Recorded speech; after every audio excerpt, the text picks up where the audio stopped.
श्री विष्णुवे नमः। ओम नमः शिवाय। प्रिय भक्तजनों, वैशाख मास शुरू हो चुका है। वैशाख मास में स्नान दान की और कथाओं को सुनने का विशेष महत्व है। आज मैं आपको सुनाने जा रही हूँ वैशाख की कहानी। प्रतिदिन नियम से सुनी जाने वाली राजा और बंदरिया की कथा।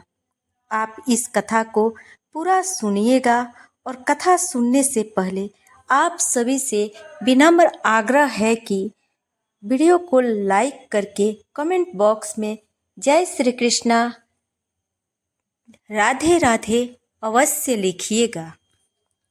एक राजा था। वह सुबह जल्दी उठकर वैशाख के महीने में गंगा जी में नहाता था और कहता था कि मेरे से पहले कोई भी गंगा जी में नहीं नहाए। एक बंदरिया थी जो रोज राजा से पहले नहा लेती और पीछे राजा नहाने जाता था। जब राजा ने पानी हिलता हुआ और बिखरा हुआ देखा तो उसने पहरा बैठा दिया। सिपाहियों से कह दिया कि मुझसे पहले कोई भी नहीं नहाने पाए। गंगा जी के किनारे एक पेड़ था। उसके ऊपर बंदरिया बैठी रहती थी। डाली के सहारे उतरकर गंगा जी में नहा लेती और पेड़ पर जाकर बैठ जाती। वैशाख पूरा हो गया। उसे एक दिन सिपाही ने देख लिया। उसने देखा कि जब अंधेरे में उन्हें कुछ भी दिखाई नहीं देता और उसे नींद आ जाती है तो बंदरिया उस समय गंगा जी में नहाती है। सिपाही उसको पकड़कर राजा के पास ले गया और कहा कि यह बंदरिया आपसे पहले नहाती है। राजा ने प्रण किया हुआ था कि यदि कोई औरत मेरे से पहले नहाती होगी तो मैं उसके साथ विवाह कर लूँगा। राजा ने बंदरिया से विवाह कर लिया। धर्म मानने लग गया। वैशाख में नहाने से बंदरिया के बच्चे होने की आशा पूरी हो गई। पूरे महीने हो गए। जब बंदरिये ने पूछा कि मेरे बच्चा होएगा तो मैं किसे जगाऊंगी, तब महाराजा ने महल में एक घंटी बंधवा दी और कहा जब तेरे दर्द हो तो तू घंटी हिला देना, फिर आकर मैं सारा इंतजाम कर दूंगा। राजा के कई रानियां थी। उन्होंने उस बंदरिया से पूछा ये घंटी किसने बांधी है? तब वह बोली राजा जी ने बांधी है। मेरे बच्चा होगा तब मैं बुलाऊंगी। एक रानी ने कहा जरा बजा कर दिखा कि राजा आएगा या नहीं। बंदरिया ने घंटी बजा दी। राजा आया। जब पूछा घंटी क्यों बजाई, तब बंदरिया बोली रानी ने कहा था। बंदरिया के बच्चा होने लगा तो उसने घंटी बजाई पर राजा नहीं आया।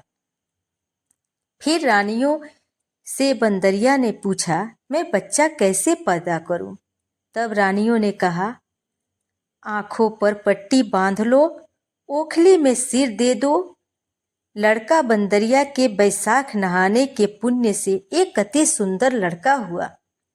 होते ही रानी ने राजा को नहीं दिया और दासी को दे दिया और कहा कि इस बंदरिया के बच्चे को नदी में बहा दो और बंदरिया के पास आटे को खून में लपेट कर रख दे। राजा ने आकर पूछा कि क्या बच्चा हुआ है? तब रानी ने कहा कि बच्चा नहीं हुआ, यह ईंट पत्थर हुआ है। राजा ने संतोष कर लिया कि रानियों के बच्चा नहीं होता, इसलिए इसके भी क्यों होता। उधर दासी बच्चे को फेंकने लगी तो नदी में फेंका नहीं गया। कुम्हार मिट्टी का बर्तन बना रहा था, उसके अंदर रखकर आ गई। कुम्हार और कुम्हारिन खुदी हुई मिट्टी लेने गए तो देखा बहुत सुंदर बच्चा सो रहा है। कुम्हार अपनी पत्नी से बोला कि हमारे बच्चा नहीं था, इसलिए भगवान ने बच्चा भेजा है। यदि इसको तू पाल पोस ले तो अपने घर ले चले। कुम्हारिन बोली ले चलेंगे, अपनी खातिर ही भगवान ने भेजा है। कुम्हारिन ने उसको पाल पोसकर बड़ा कर लिया। लड़का रात दिन बढ़ने लगा और कुम्हार मिट्टी का हाथी बनाकर बेचा करता था। एक दिन लड़का बोला, पिताजी को मैं भी हाथी घोड़ा दो, मैं उनसे खेलूंगा। वह हाथी घोड़ा ले जाकर कुएं पर बैठ गया। लड़के को सारी बात का पता लग गया कि मैं बंदरिया से पैदा हुआ था और रानियों ने मुझे मारने के लिए दासी को दे दिया था। कुएं पर दासियां पानी भरने के लिए आई तो वह दासियों को देखकर बोला कि मेरा मिट्टी का हाथी घोड़ा पानी पी लेगा। जब दासियां बोली, मूर्ख, कभी मिट्टी का हाथी घोड़ा भी पानी पीता है? लड़का बोला, मूर्खो, कहीं बंदरिया के भी ईंट पत्थर पैदा हुआ है? दासियों ने जाकर रानी से बोला कि एक कुम्हार का लड़का है, उसने हमें यह बात कही है और घड़े का कंकड़ी मारकर उसने फोड़ दिया। तब रानी ने जहर का लड्डू तैयार किया और कहा, ये लड्डू उस लड़के को खिलाओ। दूसरे दिन वे दासियां उस लड़के को वह लड्डू खिलाने गई तो भगवान ने उस लड्डू को गोंदगिरी का लड्डू बना दिया। अगले दिन दासियों ने आकर देखा कि वह मरा नहीं है और खेलता फिर रहा है। इस पर रानी रूठकर सो गई। राजा ने आकर पूछा, रानी क्यों सो रही हो? तब रानी ने जवाब दिया, कुम्हार को अभी बस्ती से निकाल दे। राजा ने कहा, ये क्यों कड़वा बोलती है? पर रानी ने जिद करके कुम्हार को निकलवा दिया। कुम्हार जंगल में रहने लगा। वह लड़का बोला, पिताजी मेरे को 108 करवे और 108 गोले बना दो। वह ठंडे ठंडे घड़े भर कर बैठ गया। गण गौरों के लिए मिट्टी लेने के लिए बहुत सारी लड़कियां आई। राजा की साहूकारनी भी आई और बगीचे में बैठकर खेलने लग गई। खेलते खेलते प्यास लग गई। ये छोरियों उस लड़के से बोली, हमें पानी पिला दे। वह लड़का बोला, मेरे पास ये गोलियां हैं, इन्हें खाती चली जाओ और मेरे पीछे फिरती जाओ। तब एक लड़की आगे आकर बैठ गई। बाद में छोरियां एक एक करके गोली खाती गई और ठंडा पानी पिया और उसके चारों तरफ फिरने लगी। सब लड़कियों के पेट में गर्भ रह गया। लड़कियां मिट्टी लेकर घर गई तो पीछे उनके बाप ने ब्याह का साया निकलवाया तो साया नहीं निकला। पर पिता ने कहा, इनका ब्याह तो हो जाना चाहिए। बाद में लड़कियों में से किसी का जी घबराए तो कोई रोटी न खाए तो कोई उल्टी करे। सबने उनसे पूछा, तुम्हें ये क्या हो गया? लड़की ने कहा, मुझे तो पता नहीं, मैं तो मिट्टी लेने गई थी। वहाँ पर कुम्हार का लड़का हमें एक एक गोली देता गया और पानी पिलाता गया और स्वयं बीच में बैठ गया और हमसे कहा, तुम चारों तरफ फिरो। यह बात सुनकर सबके बाप कुम्हार के लड़के के पास गए और बोले, हम अपनी लड़कियां का विवाह तेरे साथ करेंगे। उसने सबके साथ फेरे लिए। कुम्हार बोला, आप बड़े आदमी हो, राजा रानी हो, मेरा बेटा ऐसा क्यों करेगा? पर सब कोई उसके अपनी अपनी लड़की का विवाह कर गए। बहुत सा धन दौलत देकर अपनी लड़कियों को विदा कर दिया और इस तरह 108 बहुएं आ गई। सबके लड़के भी हो गए और 108 कमरे बनवा दिए। सब बहुओं के लिए भी कमरे बनवा दिए गए। एक दिन लड़के ने कहा, पिताजी हम सारे नगर में दावत का बुलावा देंगे।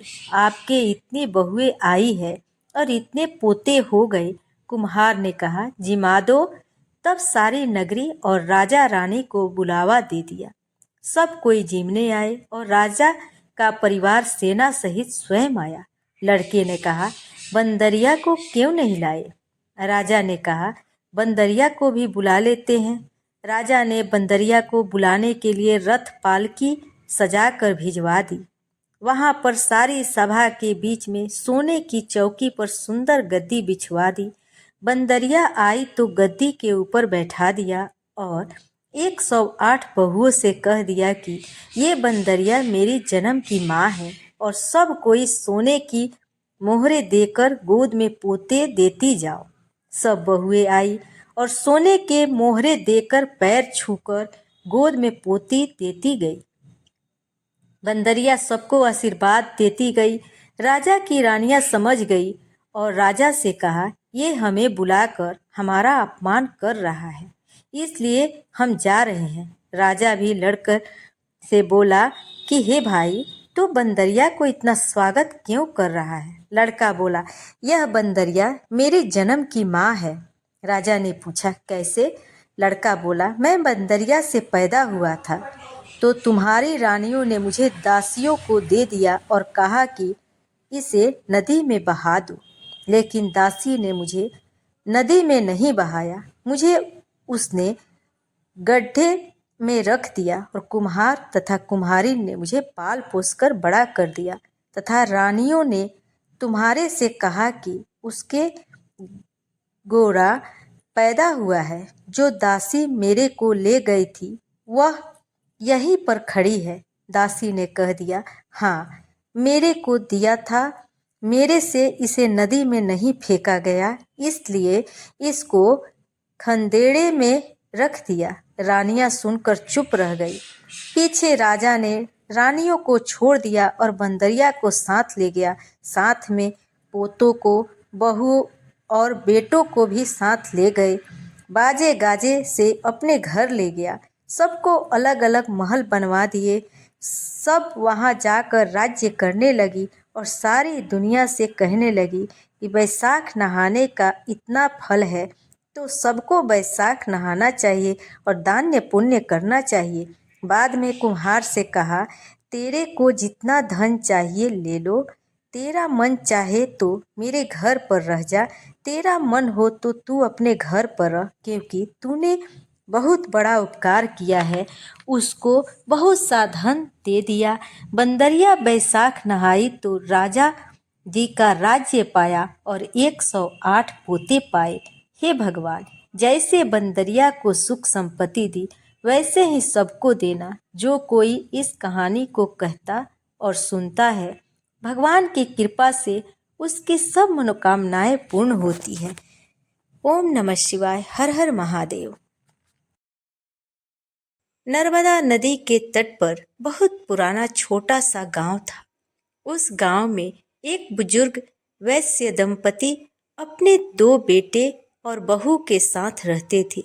उस वैश्य का नित्य का नियम था कि वह रोज नर्मदा घाट पर जाकर स्नान करता था और वहीं से एक लोटा जल लेकर सूर्य भगवान को अर्घ्य देता था। वहीं पर ही बड़ पीपल और आंकड़े के पेड़ को सींचता था। एक बार की बात है, बैसाख मास लगने वाला था तो वैश्य ने अपनी पत्नी से कहा कि भगवान, मेरी तबीयत कुछ दिनों से ठीक नहीं है। कल से वैसाख मास भी लगने वाला है। मुझे लगता है कि मेरा नर्मदा तट पर जाकर स्नान करने का नियम टूट जाएगा।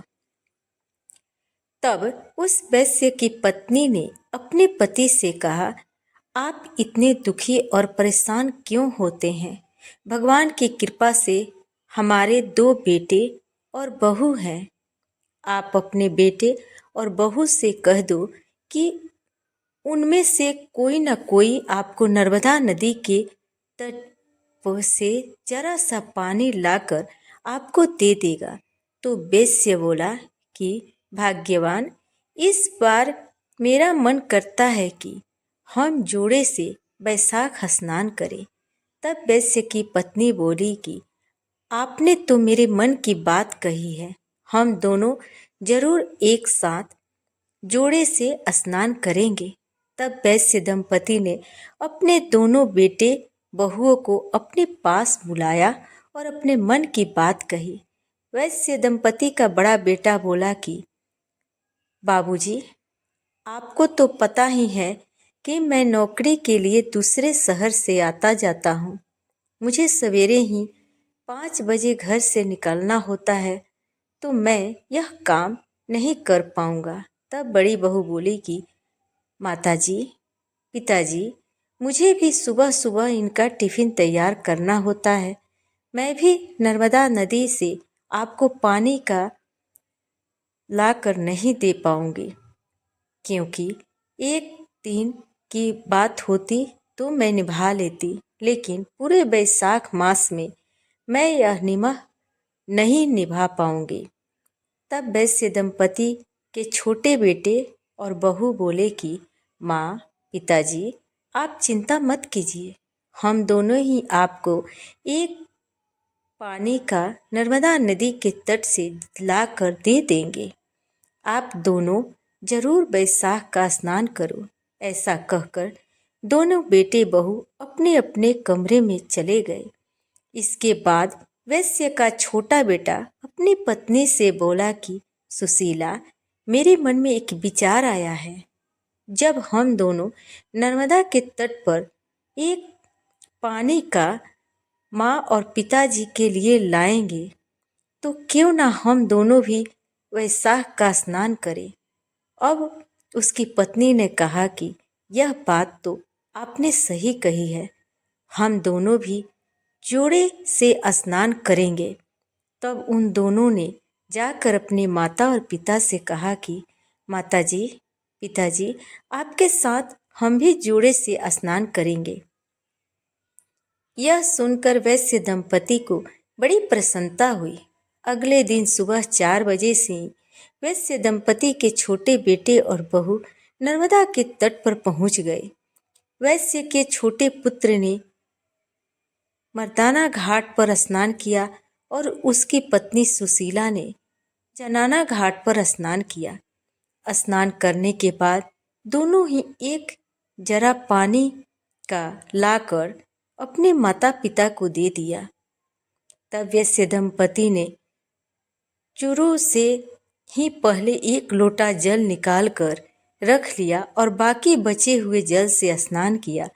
फिर लोटे के जल से सूर्य भगवान को अर्घ्य दिया और फिर बड़ पीपल आंकड़े के पेड़ को नर्मदा के जल से सींचा, पूजा की और 5 परिक्रमा की।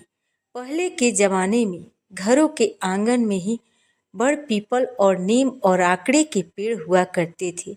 तब वैसे दंपति जब स्नान कर लेते तो छोटी बहू सुशीला उनके कपड़े को धोकर आंगन में सुखा देती और फिर चाय बनाकर अपने सास ससुर को देती और खाना आदि देती थी। इस तरह पूरा वैसाख मास बीत गया। जब वैसाख की पूर्णिमा का दिन आया तो वैश्य दंपति ने अपने छोटे बेटे और बहू से कहा कि तुम दोनों ने भी हमारे साथ ही वैसाख स्नान किया है, तो संपूर्ण फल पाने के लिए हमें 2 जोड़ा ब्राह्मण दंपति को भोजन कराना चाहिए। तब उन्होंने बहू से कहा कि बहू, तुम कल स्वादिष्ट खीर, मालपुए और कचौड़ी आदि बनाना और 2 जोड़ा ब्राह्मण दंपति को गांव से बुलाकर ले आना। हम उन्हें भोजन कराएंगे, कपड़े और दक्षिणा आदि दान देंगे। तब दोनों बेटा बहू बोले, माताजी, पिताजी, जैसा आप चाहेंगे वैसा ही होगा। तब दूसरे दिन छोटी बहू ने सुबह जल्दी ही उठकर खीर, मालपुए, कचौड़ी आदि बनाए और गांव में ब्राह्मण दंपति को बुलाने के लिए चली गई। वह आधे रास्ते में ही पहुंची थी कि उसे 2 ब्राह्मण और 2 ब्राह्मणी आते दिखाई दिए। बहू ने सोचा कि शायद यह तीर्थ यात्री है, गांव के तो नहीं लग रहे, क्यों ना मैं इन्हें ही भोजन के लिए घर ले जाऊं। तब छोटी बहू ने उनको प्रणाम करके